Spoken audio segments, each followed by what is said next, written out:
Welcome to tonight's live. How's it going, everyone? Tonight we have another wonderful guest coming to the show with me. Tonight we are having a conversation with Blandine, voice from home.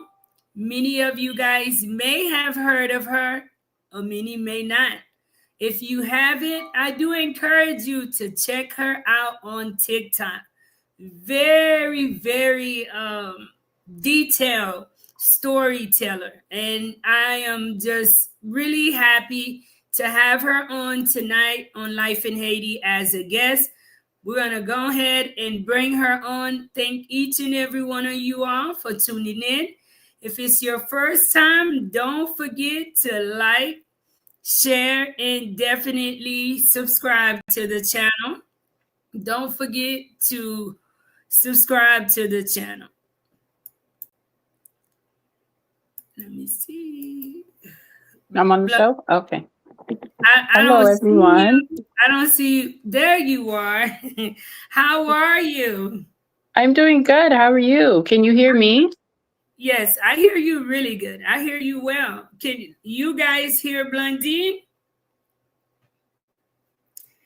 I'm going to give a quick biography on Blandine so that you guys can get familiar with who Blandine is. Blandine, voice from home, is an entrepreneur, interviewer, and digital storyteller whose work brings clarity, connection, and cultural depth to Haitian narratives worldwide. She is the creator of Voice from Home, a multimedia series and live interview platform that spotlight Haitian authors, thinkers, and change makers.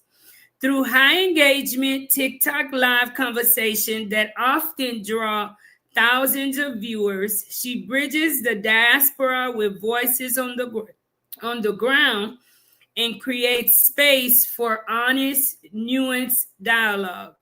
Her approach combines sharp research, compelling storytelling, and a deep commitment to community empowerment. Whether analyzing Haiti's social political landscape or elevating creative leaders, she is focused on building platforms that inform, inspire, and strengthen collective understanding. We are pleased to have you here today. I've given a little bit about you, but can you introduce yourself, Blandine, and thank you for being here with us tonight? Oh, yeah. Hi. Hi. So I'm used to seeing the audience, so I don't know. It's kind of weird not. Is it because you're on your phone, you're not seeing the audience? Yeah, oh, yeah, I'm on my phone. That's probably why. Yeah. Okay. Well, my name is Blandine. I'm the creator of Voices from Home, and I'm a property management real estate advisor. And I just got into Haitian social media and Haitian politics earlier this year. And one of the reasons why I got into it was because I was feeling a disconnect between myself and the United States of America. But as soon as I started doing a deep dive into Haitian politics and what's going on in Haiti, I immediately felt connected and decided that I would give this kind of activism my all. So the Voices from Home brand came about because I was very interested in these stories of Haitian men and women on the ground or Haitian men and women in the diaspora. And I just really wanted to hear everyone's stories. So I joined TikTok, and then I started doing TikTok lives, really trying to understand everyone's position, everyone's opinions on how to fix Haiti, how to get Haiti where it's supposed to be. And I realized that I was getting trapped in the same conversations over and over again. So I decided to pivot my platform into actively seeking people to speak to, people who are doing wonderful and impactful things in Haiti or right here in America within the diaspora. And thus came about me interviewing so many people who have incredible journeys that they want to share. So this is one of the reasons why I'm also speaking to Marie today. It's because I'm actively seeking these change makers. Because if you analyze the Haitian political sphere or the Haitian media, you would think there are people who aren't doing great things. You would think that there are people who, are not active and present within the Haitian I want to say world that are doing great things, but there are. And I'm actively seeking these people out and making sure that we are platforming them. It's easy for us to look at Haiti and only think of corruption and only think of gangs and only think of bad politics. And I just wanted to show that that's not what Haiti is all about. While the politics of Haiti is a major component of the instability of Haiti, but and it can't be ignored. But I also want to make sure that my platform is equally yoked and we're speaking to incredible change makers like Marie.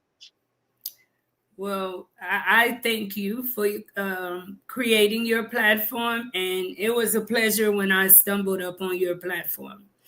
May I ask you, are you Haitian? Yes, born. I was born in Haiti, and I came to the United States when I was 7 years old. 7 years old. Wow. I have a few questions for you tonight, and I'm sure others may have a few questions for you too as we get into the show. But my number one question for you today is, what inspired you to create Voices from Home? I think you're answering some of them, but Yeah, no, I'm happy to revisit. So, yeah. like, Voices from Home came about from me actually enjoying the idea and concepts of hearing people talk about their experiences. And since I wanted to feel more connected to Haiti and basically find my way back to a country that I have not visited since I left, when I got here at 7, um, the best way to do that for me at the moment is to hear the stories of people back home and as well as people in a diaspora who's also trying to reconnect with Haiti. So Voices from Home is here to platform anyone who wants to share their journey and how it relates to Haiti. Did you always know you wanted to be a storyteller and an interviewer? No, not at all. What I know is that one of my skills is relationship building and bridging gaps, and it's very useful within my professional field. So I'm just applying what I'm naturally good at into something that I consider a hobby, but I'm also extremely passionate about. So yeah, just building relationships and actually building a bond and hearing from people is just something that I'm good at. And I feel at home doing it. So it's easy for me. So I didn't know I always wanted to do it. I just know that it's naturally in me. And I'm just applying it to a different field. Well, what is it that you do in your everyday life professionally? I'm in real estate property management. Oh, wow. What gap did you see in Haitian media that pushed you to build your platform? Cool. So the gap that I see in Haitian media is it's vast. I will tell you that. So before I even researched Haitian media, what I was doing was researching Haitian politics and realizing that there was an immense monopoly on everything. So in my research on who owns and monopolizes every single sector in Haiti, I ended up finding out that Haitian media is monopolized and it's owned by the private sector. And I believe that there's only one or two outlets that aren't owned by the private sector, but because they're based in Haiti, you can barely trust them. So because I saw that a lot of journalists are saying that they don't have the free speech that they would love to have when it comes to Haitian media. And I realized, oh, okay, well, I can go ahead and fill this gap and give the information as it is and not be overly opinionated about the topic. So I also see that Haitian media tends to be extremely animated when they're delivering a story, and they tend to say things that I want to say, comment dire, y a ajouté sauce là-dedans. And because I grew up here in the United States and I consume American media, there's no over exaggeration in the news that I get. So I just get the news and I move on with my day. So I do think that it's a great way of delivering news. And I'm someone who I like, if the news is overly animated, I turn it off. And I feel like if I am this way, then other people are this way too. So I'm just trying to like, follow a structure that I believe in, which is unanimated. Let's get straight to the message and see what we can, deduce and analyze and what conversation can be placed here. Now, I do realize that since I am new to Haitian politics and Haitian media, there are some things that I do get wrong, but my goal is always to correct myself and then keep it going.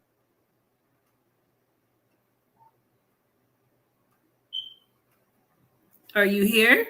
I am here. Okay. You went out for a little bit on my end.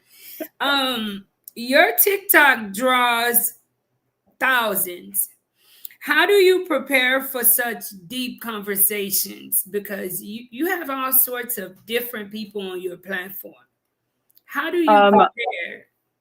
So if you're naturally a people person, then you're going to want to hear people's stories. And the way I prepare is, one, I have a short, brief bio that you give to me, or I have a conversation with you, and we get to know you. I get to know you. And based off of if it's a 5-minute, 3-minute, 10-minute call, it really doesn't matter because I am in the field where I speak to a lot of people. I'm able to construct a whole bunch of questions catered to that person's background. Now, I can have anywhere from 10 to 15 to up to 25 prepared questions, but as someone is speaking and they're explaining to you something, and they're explaining to you their journey, naturally things are interesting, or you pick up on something and you want to have them elaborate on that. And it's just a natural skill. So if you're interested in interviewing people and you're interested in making an impact and getting to know their stories, it's the best thing that you need to do is, one, research, and then the second, you need to be actively listening so you can make sure the person understands that, hey, I'm listening to you and this moment here is all about you, and whatever impact that you plan on making here is really up to you and how you tell your story. Wow. Let's go into the audience. Thank you, everyone, for tuning in. Someone asked, Haitian Explorer asks, have you ever been back? Have you been back since you came at 7? Have you been back to Haiti? I have not been back. One of the reasons why I haven't been back is I don't have the same nostalgic attachment that some people have. Like, it's one of the questions that I asked you, like, is the reason why you were disconnected from Haiti when you immediately got back was because your parents talked bad about it? Well, my parents specifically talked bad about Haiti. So I never had an interest in going back or visiting a country that, even my parents don't like it. So what am I going over there for? Right. So I never really had a desire to be Haitian, be involved in Haitian affairs. until I want to say this year. I'm not sure if it was like a midlife crisis. I don't feel American, right? I always feel a little bit out of place. I don't fit in. And I also didn't feel Haitian, but I knew that I was. So I just was like, you know what? Let me see what's going on. And it's enough to start convincing me to want to go back, because it's a beautiful culture and they're incredibly kind people. And I think they're just misunderstood because of what's happening. And, I do plan on going back at some point. I was going to say, with all that you've learned through focusing more on Haiti, do you think that, have you ever had the urge to say, I have to visit at least one time? Yeah, absolutely. So I'm figuring out my travel plans for next year to see if there is room for me to go to Haiti. I don't know anyone in Haiti. I will tell you this now. I You know do know you. someone in Haiti, right? You I know know me. you. Yes. Like, so like that's pretty much it. So I Mhm. have to figure out what my travel plans are to see what flights are, because I think they just started doing flights to Okai or Okap or something like South, that. south of Haiti. Okay. So we'll figure it out. The South is beautiful. You will like it. I promise you would. Dolly Claire says, "How do we get our people to know about the real Haitian flag?" I'm guess I'm Well, guessing I'm the black asking now. and I'm gonna red ask, what versus. is the real Haitian flag? Because the Haitian flag has been reimagined several times. So which edition are you speaking about? Yeah. Well, you're right. I guess some people say our flag color is red and black, and stand against the red, white, and blue. So I'm guessing that is what Dolly is talking about. Hmm. Okay, I mean, that's one point of it. But if we revisit the history of Haiti, and if we want to go back all the way to the beginning after the war with Jacques Dessalines, so the Haitian flag was birthed out of the Revolutionary War. And when the war was won, Jean Jacques Dessalines ripped the French tricolor flag, and then he stitched together the red and blue. And the red signifying the mulatto biracial people, and the blue being significant to the black people on the island. And I actually preferred that message. Now,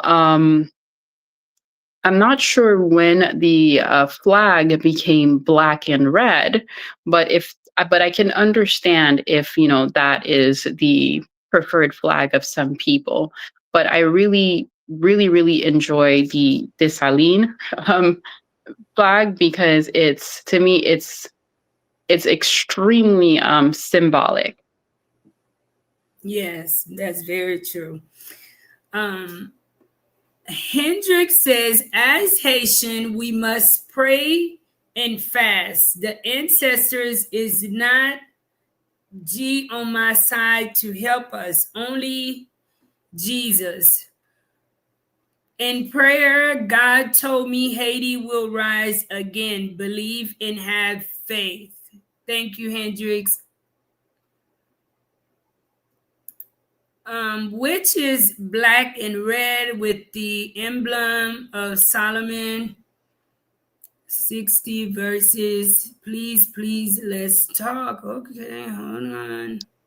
Um, is that the 18?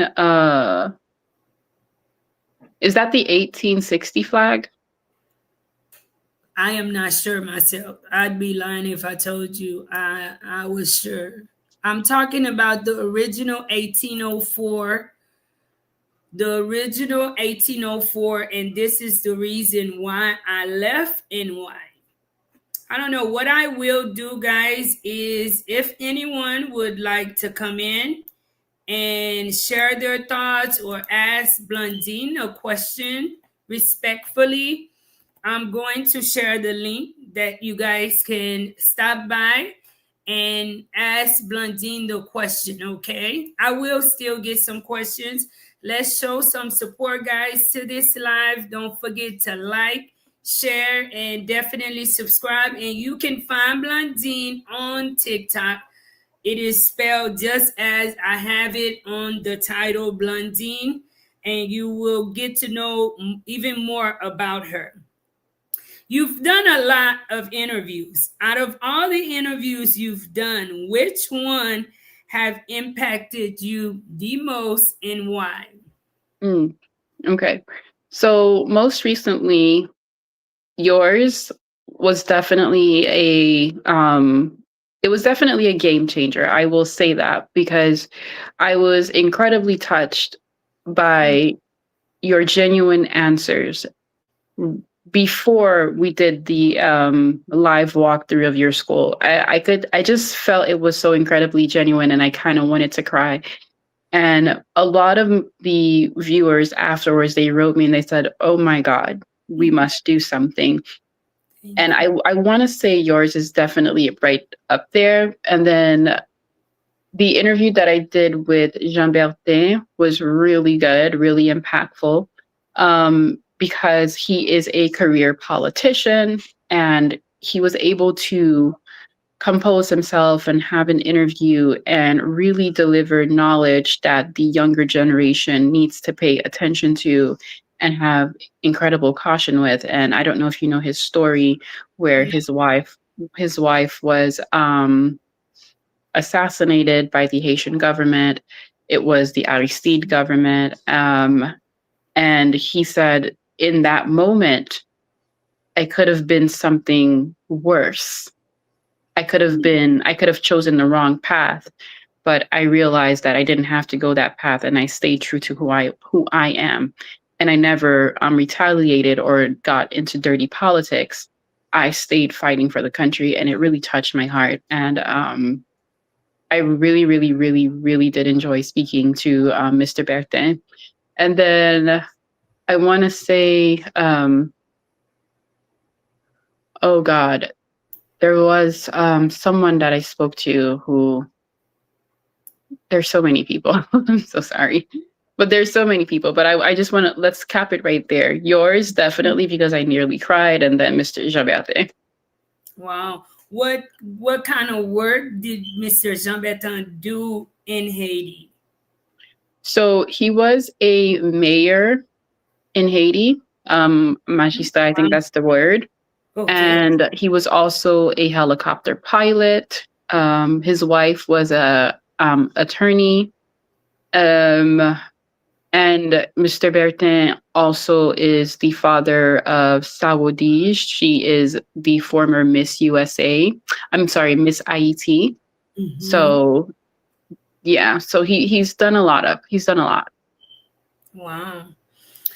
What misconception about Haiti do you try to correct through your work?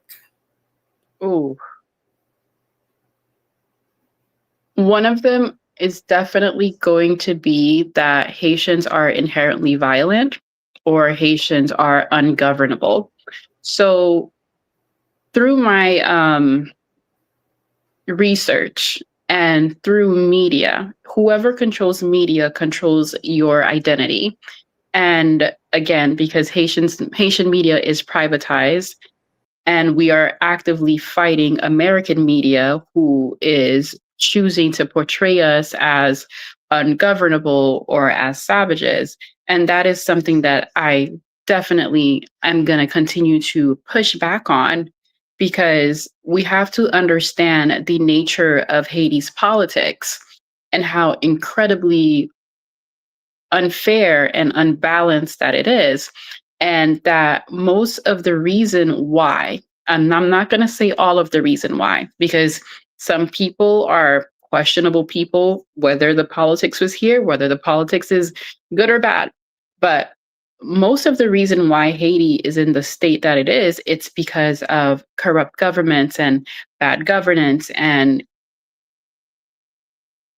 I want arguably unqualified people holding positions that they should not be holding and selling the country for pieces, thus resulting in the chaos and corruption that we see today.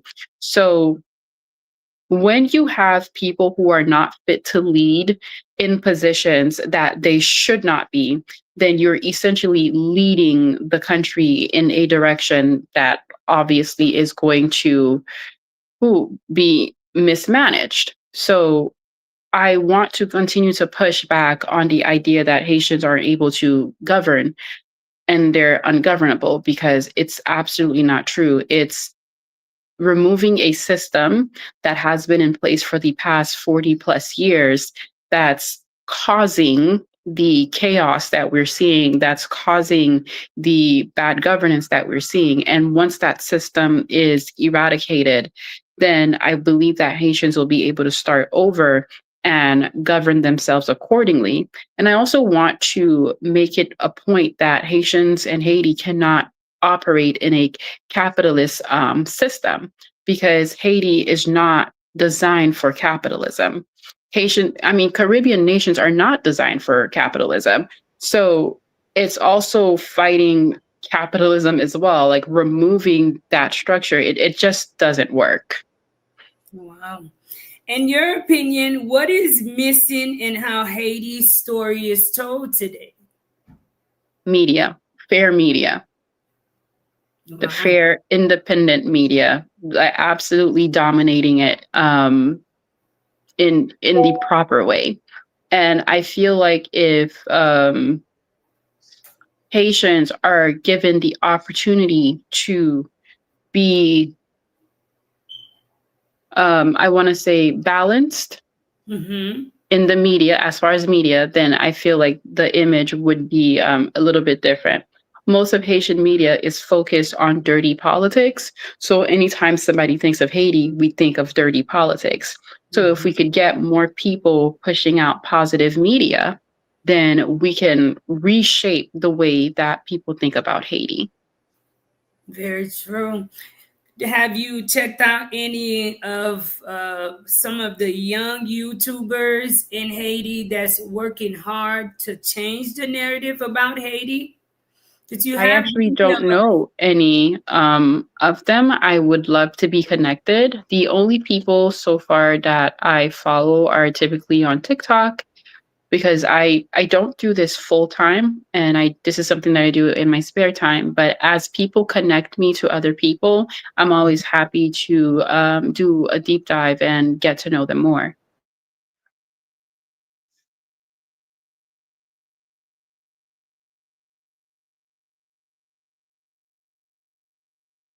Marie, Marie, I think Marie is a little frozen. Marie, am I frozen or is Marie frozen?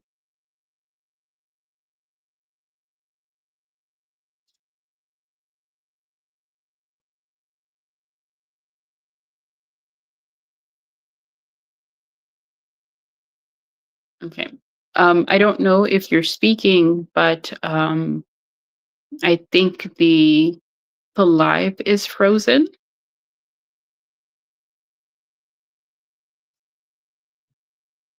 Marie.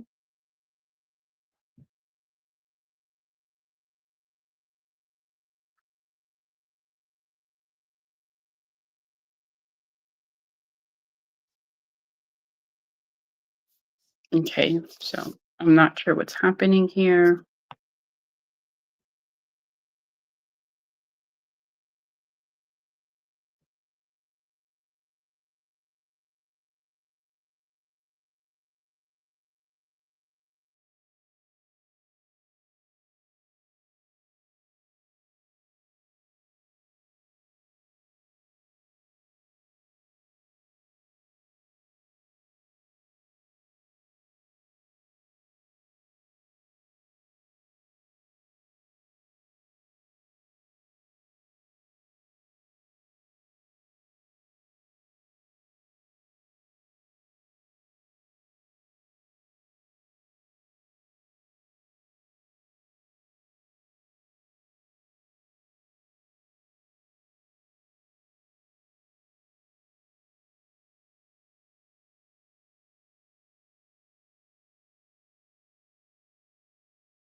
Guys, please excuse me. You guys know how the internet is here, and my internet is not so good, so please excuse me.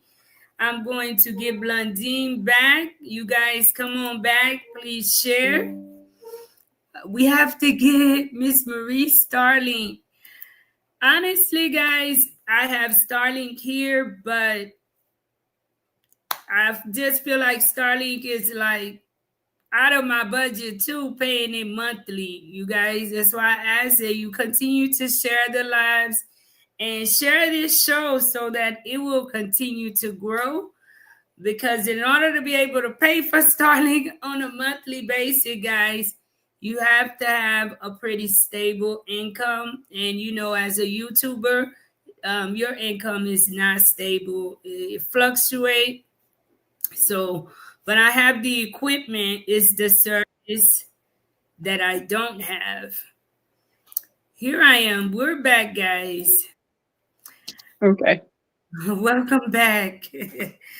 Please excuse my internet. I hope it will not do this again. I'm not sure where we were.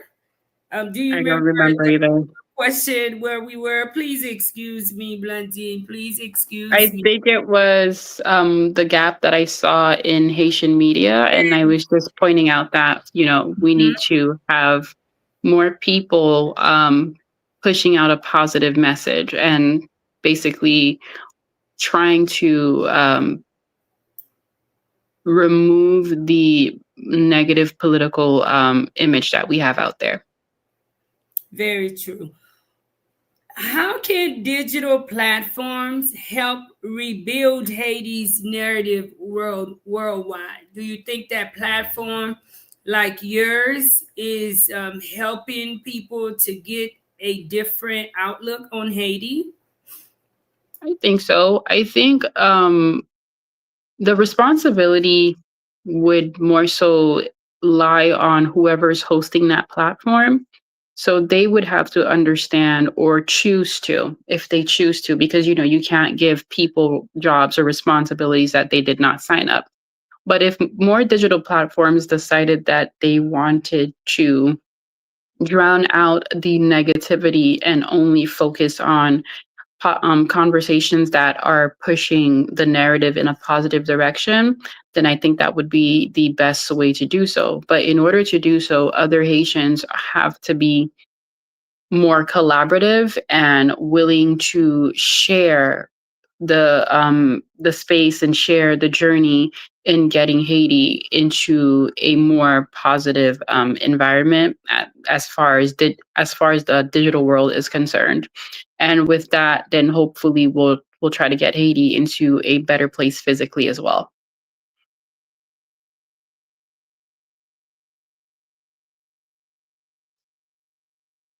Are you here,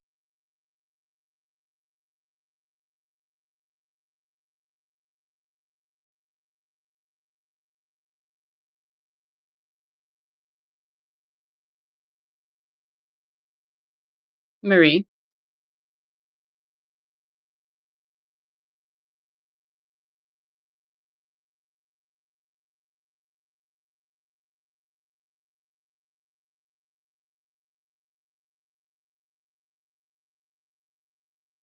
Okay, so I guess I'll come back when that works.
I'm here, guys.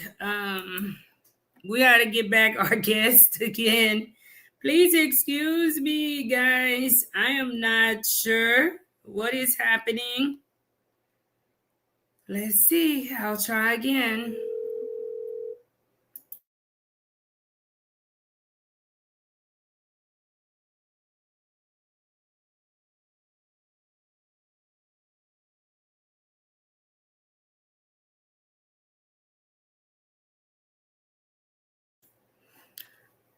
I guess that is one downside about living in Haiti. The connection here is not so good, but Starlink is a lot better, though, guys, and it does give better service. Let's try this again, guys. Let's try it again.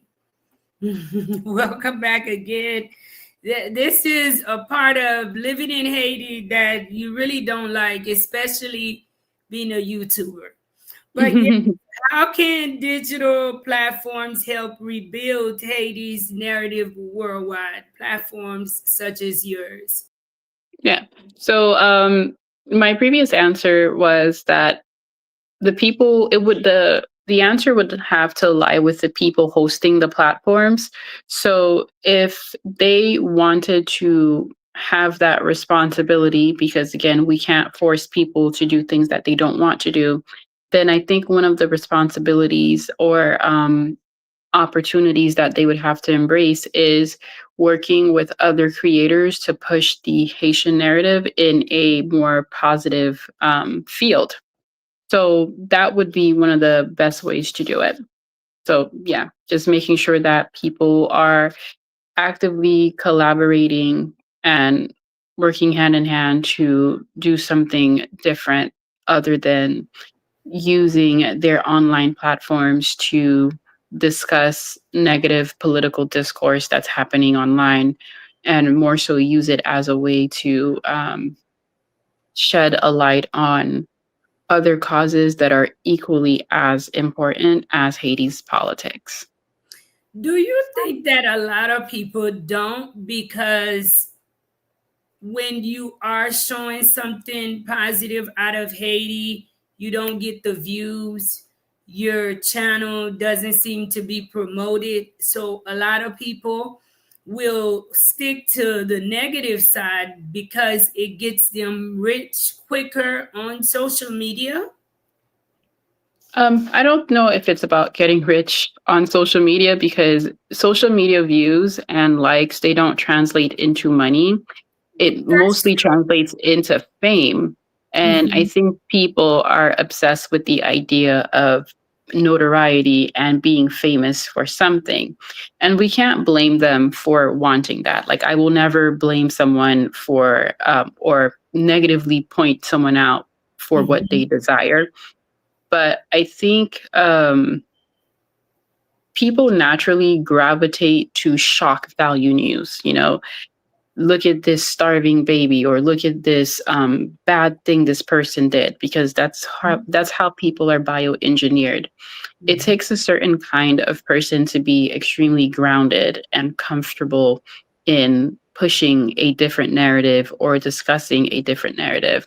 And this is what separates myself from other people who are looking to push out shock value content, because I like to balance it. I like to recognize that both are equally important if we are raising awareness, but I'm not going to put down what I'm doing to just stick to shock value media or news, because I think it's important to keep embracing positivity until it gets the same amount of respect on my platform. So I'll never stop, but I don't know for other people, but I'll never stop giving everything equal value. That's just how I feel. I will Mhm. never stop pushing like the positive content or what I believe in. I just feel like the audience is gonna come, but it's Yeah. the content at the end that will sustain you in the long run. What do you believe the diaspora misunderstand about life in Haiti?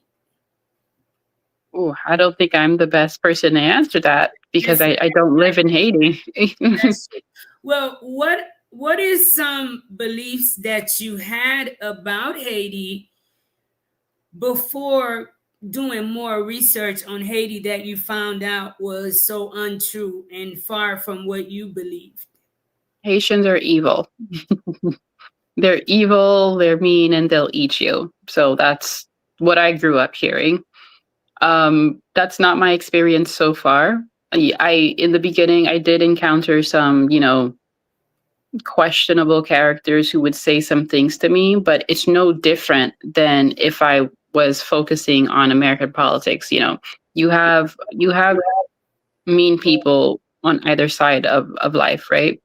But the idea that Haitians are inherently bad or evil, that's the what I was raised with.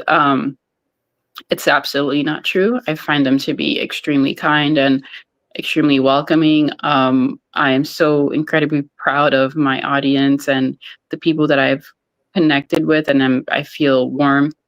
And yeah, I'm excited with the connections that I have made. So I don't believe that someone is going to unalive me because I'm doing this kind of work. True. How can those living abroad better support those living on the ground here in Haiti? Have you thought about that? Or should I ask, are you one to believe that people on the ground have burned bridges with the diaspora? And why do you think that?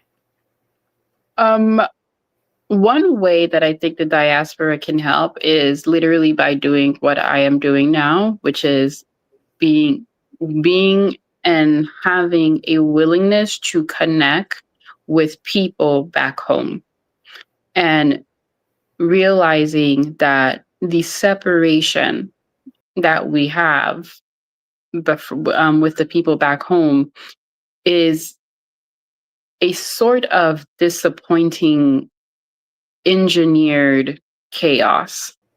And in order for you to help your country or want your country and your nation to succeed, you have to be willing to connect with the people who are actively living lives that you could have been living if the roles were reversed, because everything happens by happenstance and by circumstance and by chance. So had the happenstance, circumstance, and chance been different, that could have been you in that position. And while I'm not asking anyone to dedicate major portions of their lives, I do ask them to, hey, try speaking to people back home and actually see what life is like for them and see where we can bridge and help each other out. Awesome. Speaking of bridge and help each other out, you I have not asked you about Mashe. I would like for you to share with the Life in Haiti audience about Mashe. Let me give a shout out to my sister Namaste. Thank you so much for the $50 super chat, my sister. Thank you. And I hope that you're having a wonderful time wherever you're at. It's been a while. Thank you for stopping by tonight. Thank you. Yes, you may continue. So, Mache is an organization that I recently became part of. While I'm not the founder of Mache, I think they are better suited to talk about their organization. Okay. But what I will say is that Angie, I was connected to Mache by yeah, Angie. Angie reached out and she wanted me to hear more about the organization. And Angie is a young woman who decided to leave life in America and go back to Haiti and rebuild and actually build a community back there. And her goal was to get land and, like yourself, build a school Yeah. and build a wellness center and you do incredible things. And that's obviously something that I can get behind with. Mhm. And they've also recently partnered with an organization to help the hurricane victims. So this is all fantastic things. And naturally, when Angie asked me to become like the ambassador for Mache, I was like, absolutely, whatever I can do to with my platform to push this organization forward, I will do so. And then naturally connecting them with people that align with them is also something that I see, hey, if I can do it, I'll do it.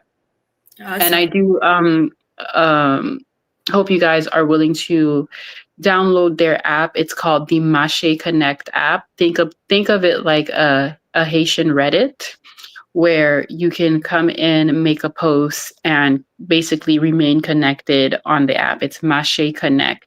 You can get it at the Play Store, the Apple Store, and it's fully functional. There's updates about what's going on within the organization, how far they are in achieving their goals. Again, like you can use it. It's fully functional. It's like a Haitian Reddit. You come, you make a post, and then we post and comment on it. So it's Haitian social media. Guys, get behind it. And within Mache as well, they're building an education hub, and that's what one of the reasons why I wanted to partner with you. It's where they're going to be hosting these virtual classrooms in which people can come and connect with students on the ground, and we can like teach a virtual course to Haitian students who want to learn something, especially if that school is needing volunteer teachers and they're needing someone to basically connect and bridge the relationship between the diaspora and Haitians on the ground. Definitely. I do look forward to us working together. I'm more on teacher training. You know, our teachers are great, but virtually, I do think that one of the number one things that we need at the center is teacher training. What conversation, Blandine, do you think we're not having enough as a people, as Haitian people? I was on a live on TikTok recently.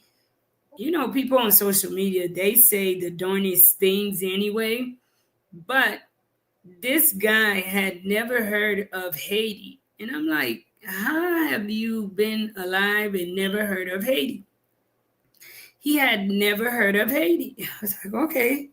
So, what conversations do you think we're not having enough of as a people? I think Haitians talk about everything. So I don't think there is conversations that we're not having enough of. I think what we're not doing is acting enough. So I think Haitians, be it in the diaspora or Haitians back home, they enjoy the idea of concepts and the idea of debate, but not the idea of doing the work to bring that concept to life. Mm-hmm. So I think Haitians talk about everything. I think we talk about every single topic. We flip it every which way, but we're not taking actionable steps to achieve something beyond the conversation. Why do you think that? Are we afraid of each other? Like, I remember when I was Yeah, reaching out, because like you, I've decided I want to do interviews. And I think that is one of my strengths, is just listening and just, speaking to someone.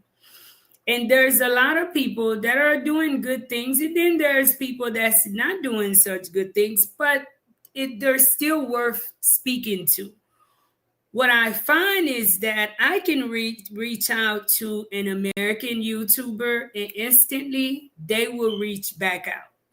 right, right. I mean, YouTubers with a ton of followers would reach out. Hey, what's up, Marie? How's it going? Thank you for reaching out, and be happy about it. I was so Yeah. surprised. You replied to me, and you replied it so kind, right?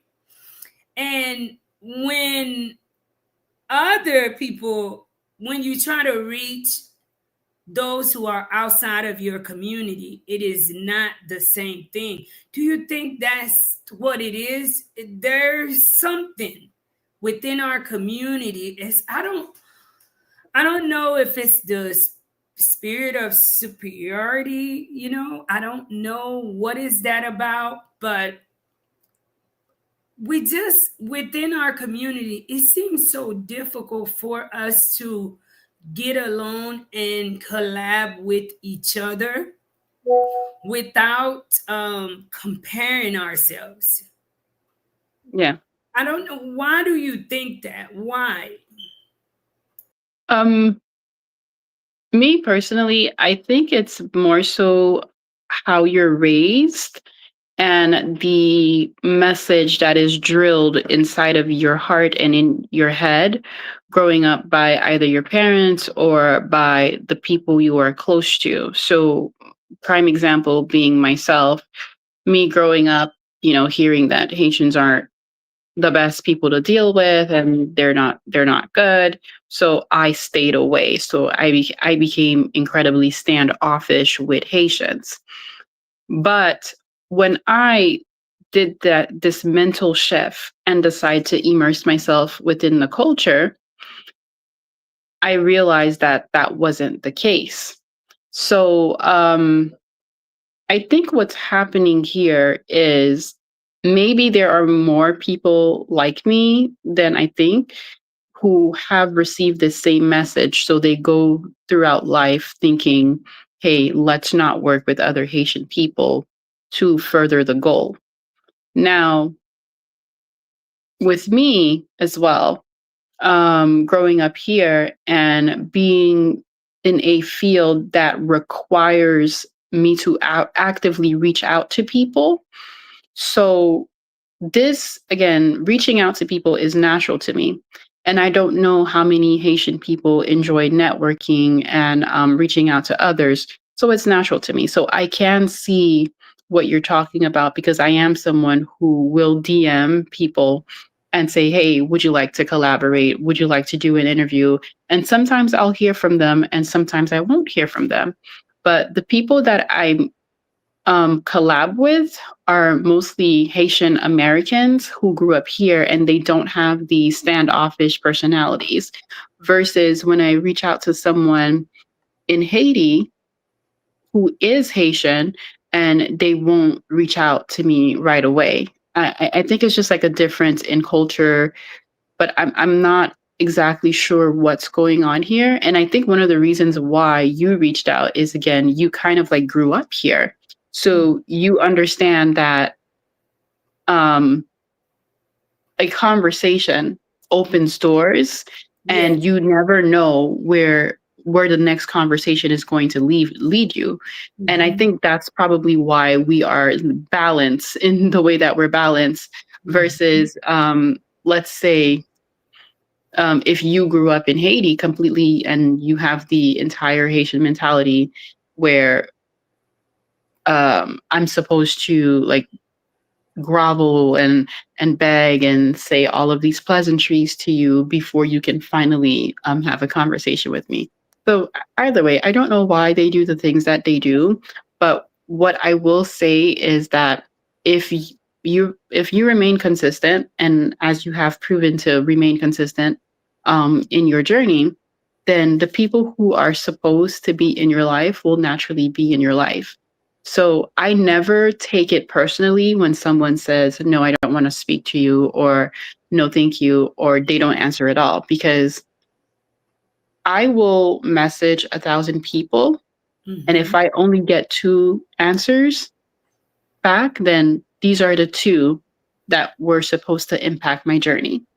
So, and that's just how I believe it. And if you remain consistent and you know what's for you, there's nothing that's going to stop you from elevating yourself and reaching the goals that you've set for yourself.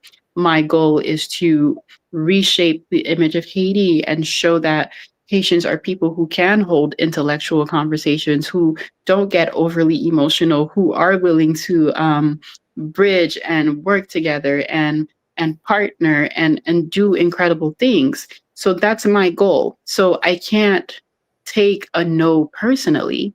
I can't say, well, so and so said no to me and go on social media and turn it into a personal challenge, because that's not what life is. Life is not about that. It's True. about finding the next opportunity and moving forward with that. True.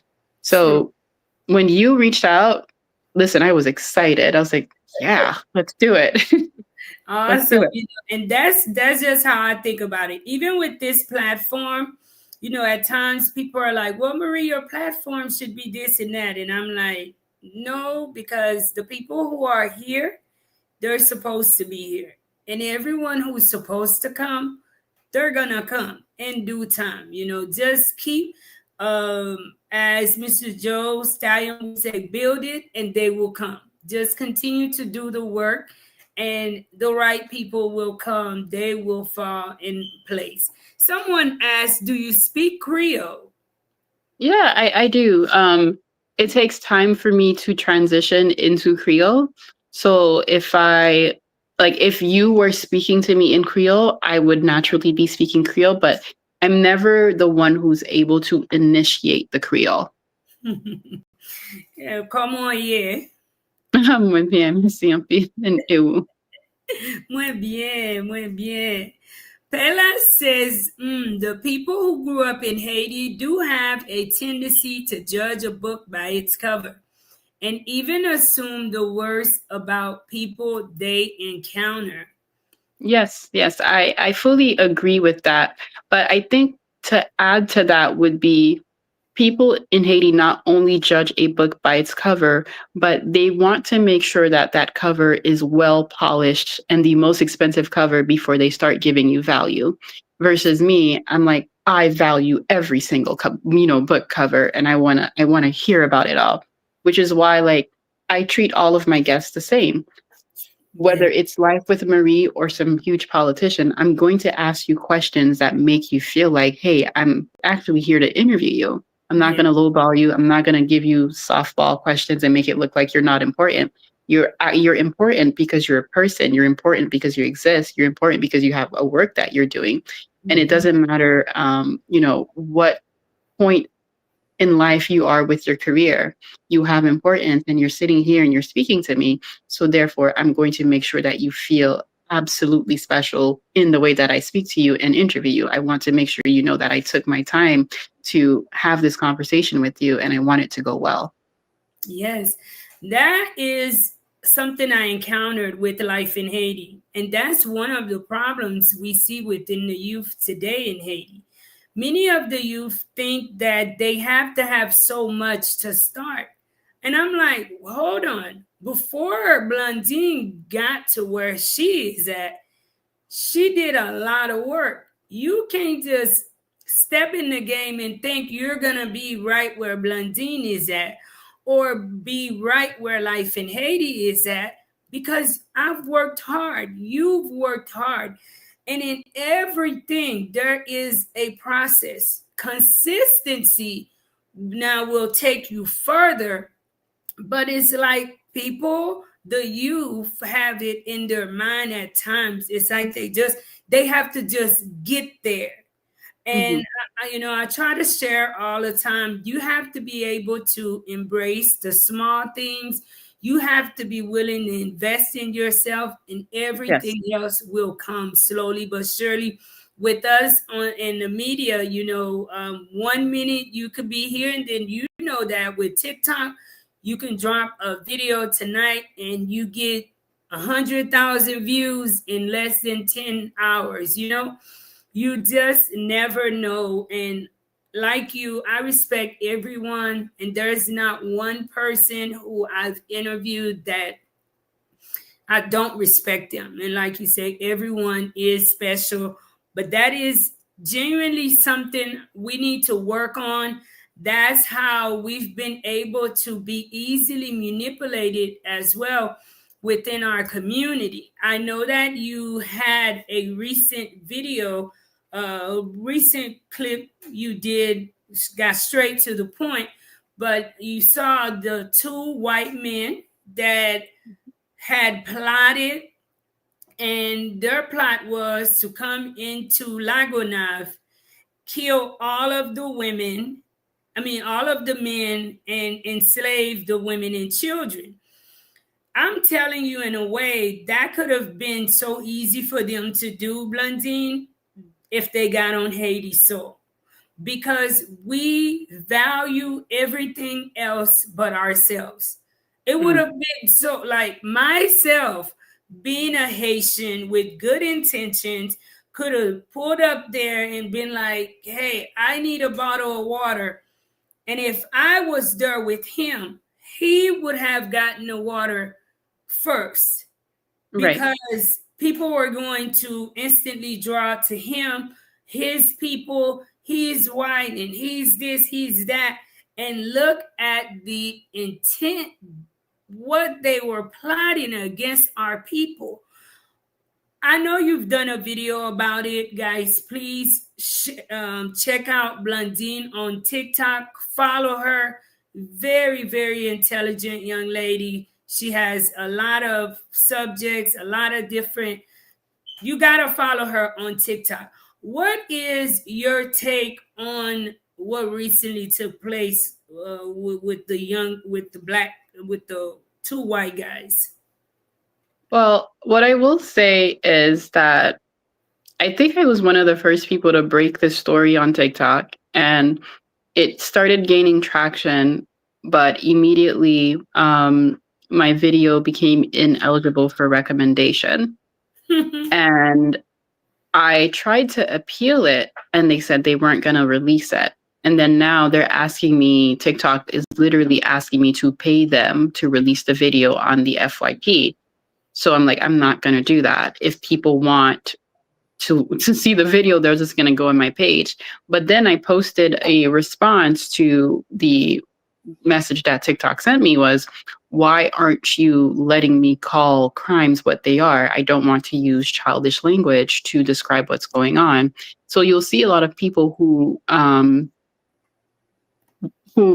seen my video, and they said, oh, she's actually using the words. Yes, these guys were planning to murder, they were planning to rape, they were planning to enslave. And they're like, well, you can't say these things on TikTok. And I'm like, but that's what they were trying to do. And I'm not going to say stupid, silly words to describe an actual plan to violate the Haitian people. So, what I think about these two guys is that colonialism and white nationalism has given people an inflated audacity to think that they can plan to erase people off this planet. I think it's sad. And I also think that it's a reflection on the liberties that the government of Haiti has allowed to the point where foreigners and outsiders can feel like they can come in and do whatever they want in Haiti.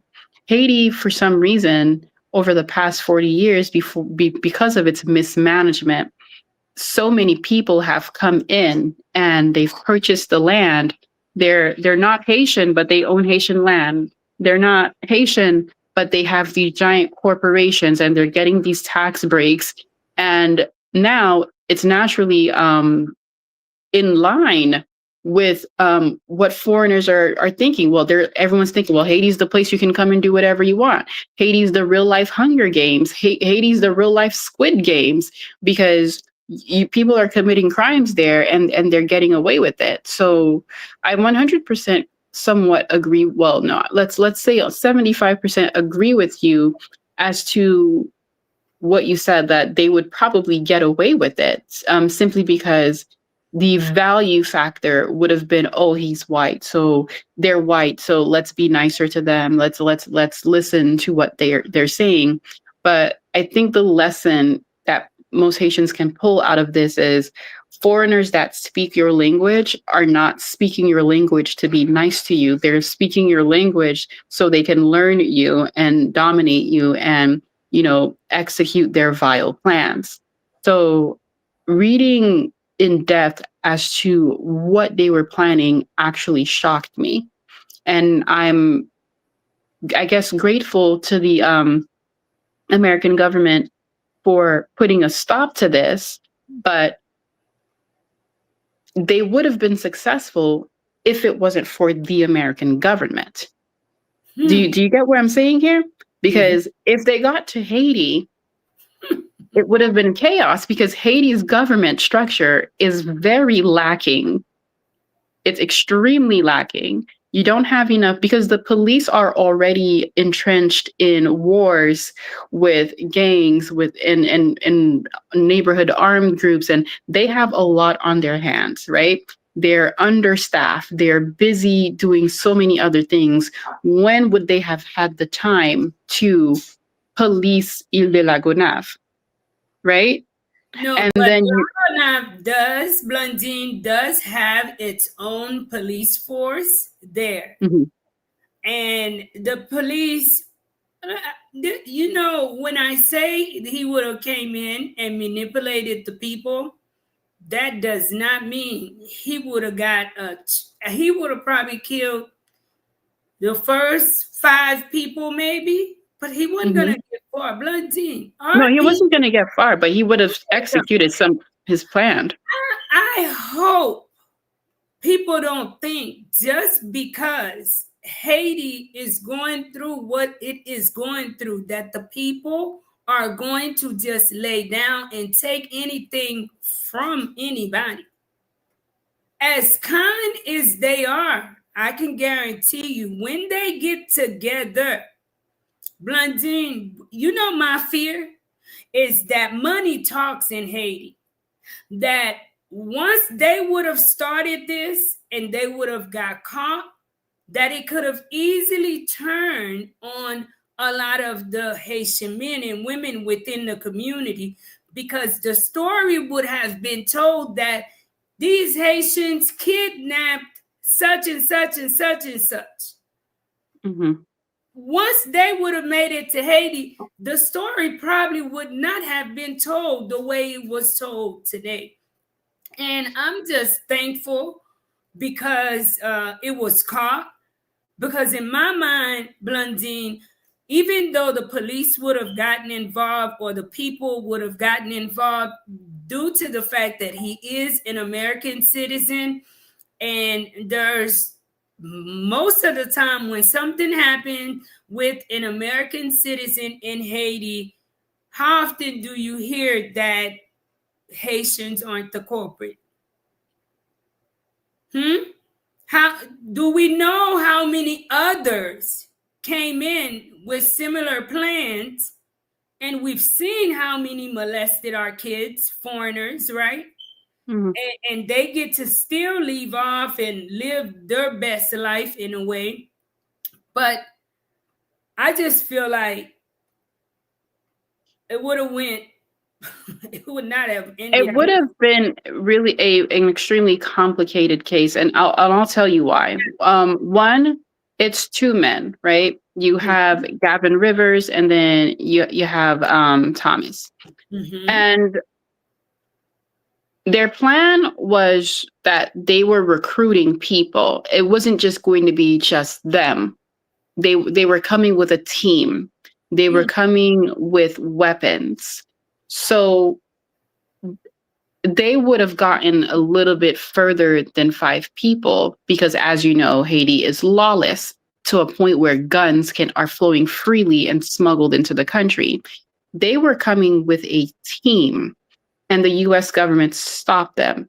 But what happens when an American citizen is taken out or killed in foreign land? Oftentimes, America uses it as an opportunity to set an example and invade. So, being an American citizen, this is basically your only advantage that you have here. If you are touched, America will come and use that as an opportunity to either set you free or teach a lesson. So I think what would have happened is that they would have came, they would have did what they did, right? And then maybe they die. But then Haiti now has a problem of, you know, being labeled as terrorists or American killers and things like that. And this would have gotten nasty for sure. So I'm grateful that this thing has stopped right there in its tracks. But I just think that Haiti would become more invaded than it is, now. That was my initial thought. Like, I have not spoke on it, and I'm just like praying. I'm like, thank God, because that would have been more bad limelight on us. And Mm-hmm. I guarantee you, one way or another, it was going to end up being that it was us who was the aggressors, and Mm-hmm. now that would have been another reason to, you know, whatever, to us, Yeah, definitely. We would we have definitely been the antagonist in this story.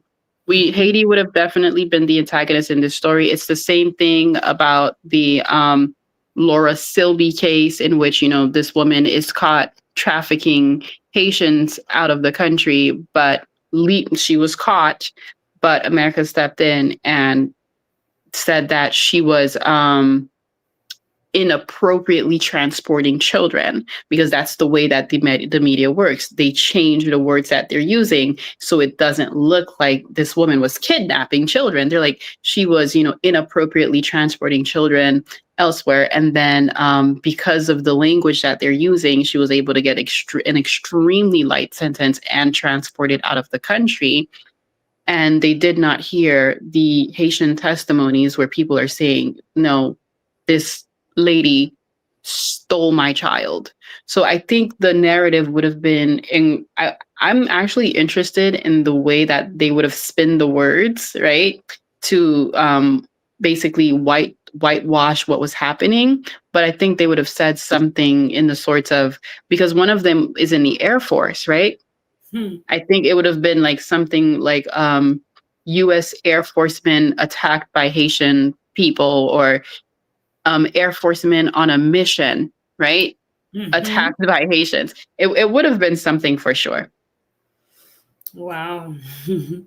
Where do you see Voices from Home in the next few years? Oh boy.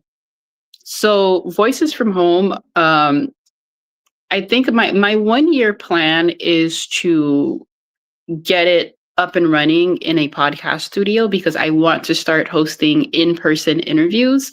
Um, think of Voices from Home as a major media platform where you can come and we can hold incredibly intelligent political debates.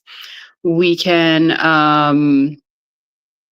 we can do talk show host style, like have someone come on. We can do an Oprah style set. We can do a CNN style set. Basically, I want you guys to think of Voices from Home as the new face of Haitian media. Wow.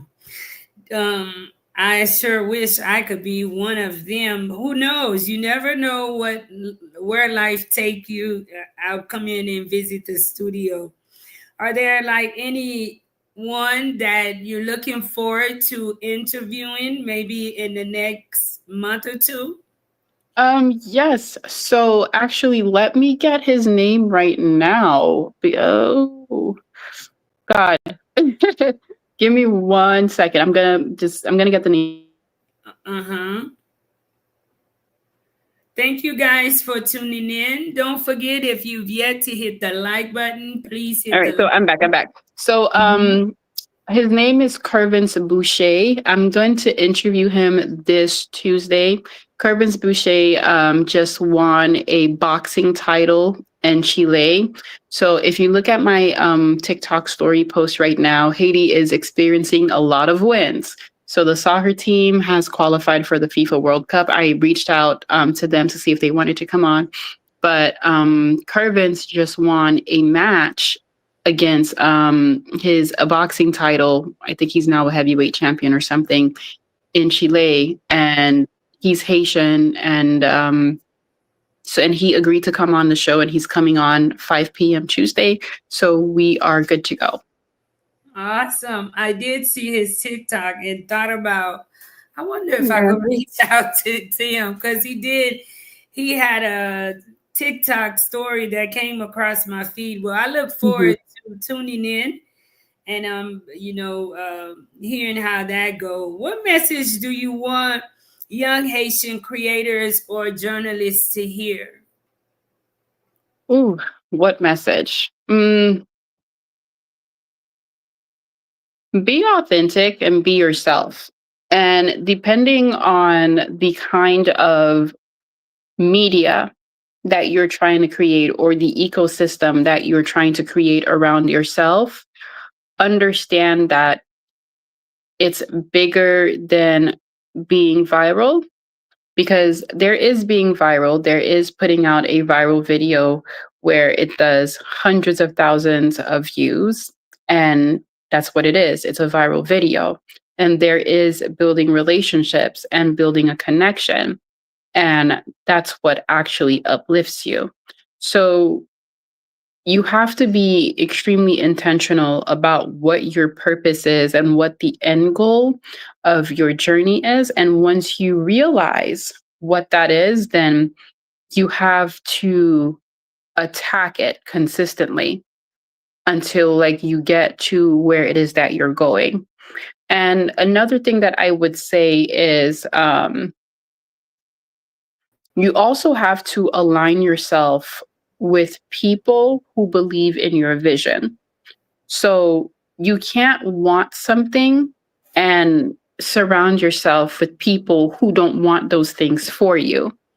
Do you understand what I'm saying here? You Oh, you can't know want I do. to, yeah, because those people will drag you down or they'll speak messages of discouragement when you can actually be experiencing messages of being uplifted and being encouraged. So whatever your journey is, whatever it is that you're trying to do in your life, definitely start it with a positive message. So I wake up every day and the first thing that I make sure I listen to is positive messages of me that will motivate me into being successful person.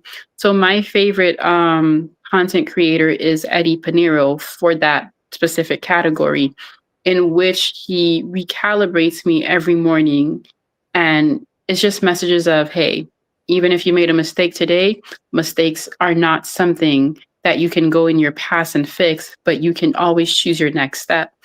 And there's something that he says is that the past doesn't ask um, for forgiveness, but the Mhm. future always asks you for your next step. So step into every room like God sent you. So if you're deeply religious, then you can use that message. I'm not religious at all, but walk into every room, do everything that you're doing with the purpose that this is the moment that will make me and take me into the next steps of my future. I belong there. And I have to remind myself to a lot, especially being in the environment that's one difficult thing about living in Haiti, Blandine. You constantly have to feed yourself positive things.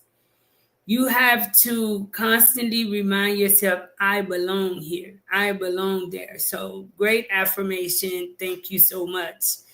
Does anyone else have any question? Tim, thank you for tuning in. Sherry Hill, thank you so much for the $5 super sticker. Thank you so much for your support of Life in Haiti. Thank you. Dolly says not all Haitian diaspora are good for Haiti. Most elites diaspora want Haiti to stay like it is so that the system remain in their favor. Wow. Yeah. Please, do you think that's the truth? Yeah, definitely. There are people like, listen, once you start understanding incentives, then you will start understanding human nature. And you will understand that people do things that benefit them selfishly. Now, it does come to a point where we must check the people who consistently do things for their benefit, but that thing is at the detriment and the destruction of other people. So, yes, there are people who are doing things solely for their benefit and for the destruction of Haiti. And it does take us, the us with a conscious mind, to say, you know what, let's try to offset this and do something better. So I 100% agree with what the your viewer just said here. Mm-hmm.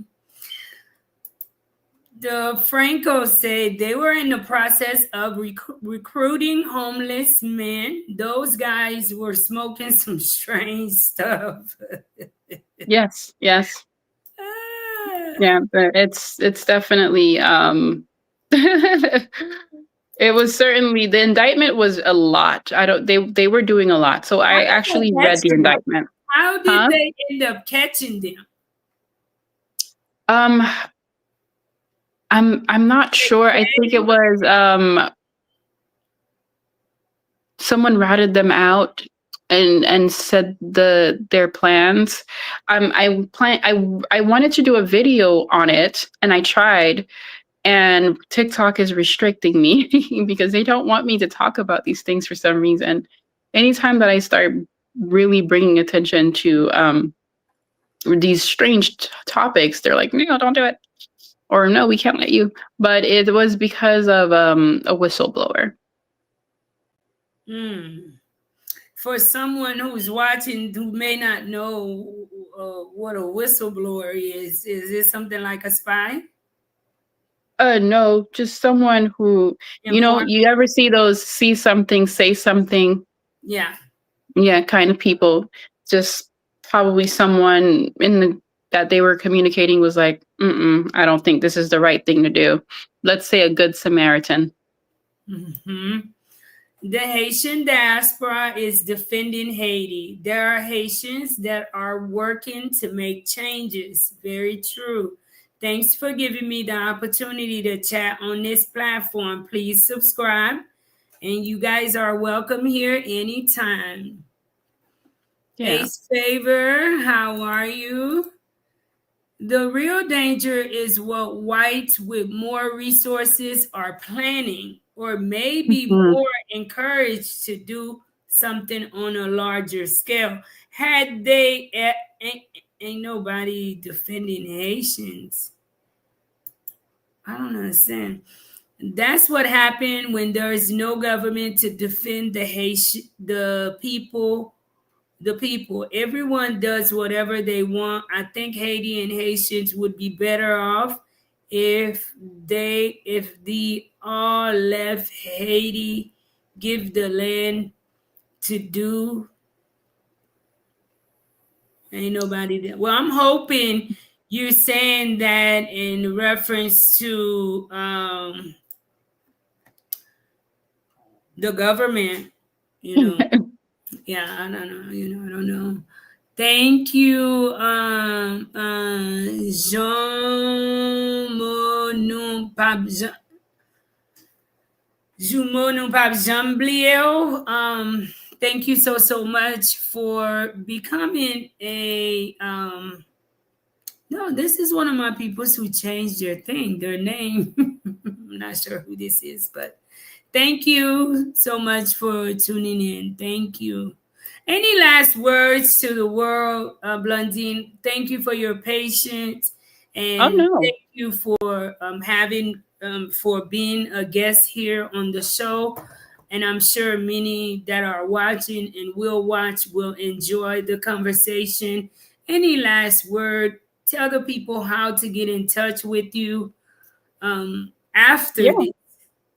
Yeah, so what I will say is, if you are interested in coming on the Voices from Home platform as a guest or as someone who just wants to watch, I want you to know that The Voices from Home live format is a fully democratic process. You are more than welcome to come and discuss whatever organizations that you're part of.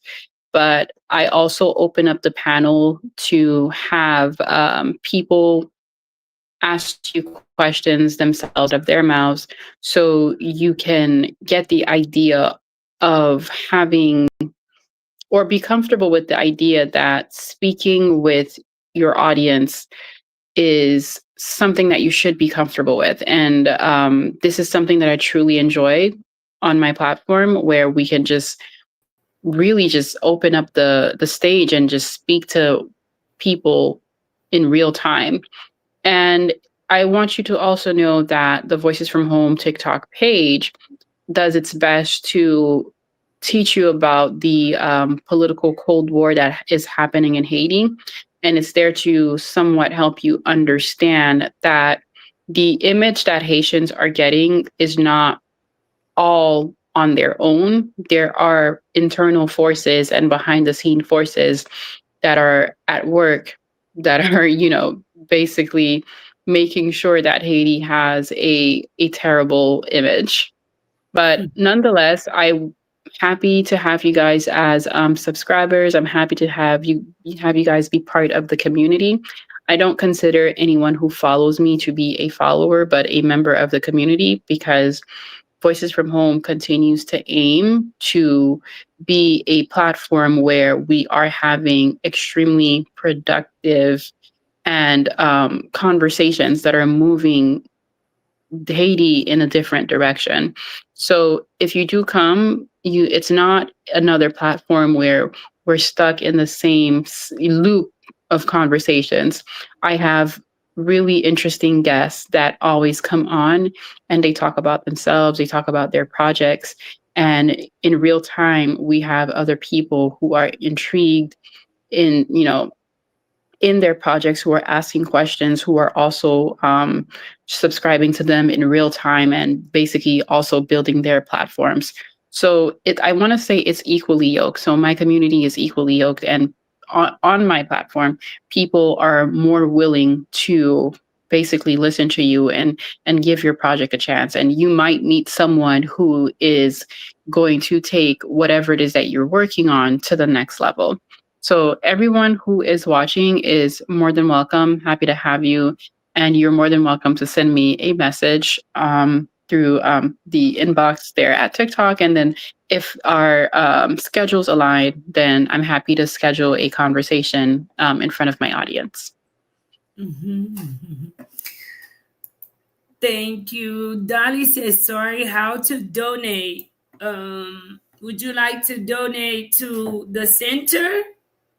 Guys, if you look at the description, it will show you you could donate via Zelle, PayPal, or GoFundMe. And the link is in the description.